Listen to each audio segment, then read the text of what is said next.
The Late Show host Stephen Colbert took several jabs at Republican vice presidential nominee J.D. Vance, comparing him to a crying toddler on a plane and questioning why former President Donald Trump picked him as his running mate. Colbert's remarks highlighted Vance's low favorability ratings, lack of political experience, and questionable appeal to voters. A late-night host referred to Trump's running mate as Ohio Senator and toddler, in front of you on an airplane, J.D. Vance. According to Colbert, the vice presidential nominee typically enhances the ticket's favorability after the conventions. However, recent polls indicate that Vance is struggling in this regard, being described as the least liked VP nominee in decades. Colbert humorously compared Vance to historical figures, stating, "He's even more unpopular than Grover Cleveland's running mate, Eustace T. Baby Puncher. You remember his campaign slogan, 'Why is that baby staring at me?'" The talk show host continued. Among other problems, Vance is the least experienced major party running mate in nearly 9 decades, and critics say he doesn't radiate charm and charisma.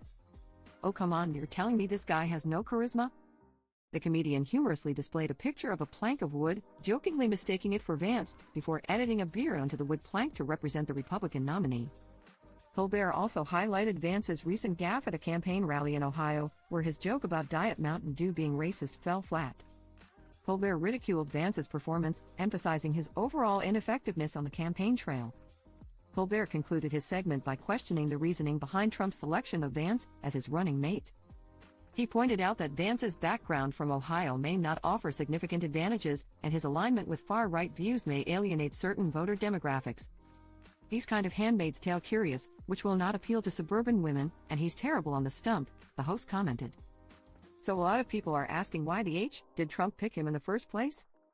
As OK previously reported, Trump's campaign staff allegedly aren't sure Vance is the best choice for a running mate now that President Joe Biden has officially ended his bid for the 2024 election.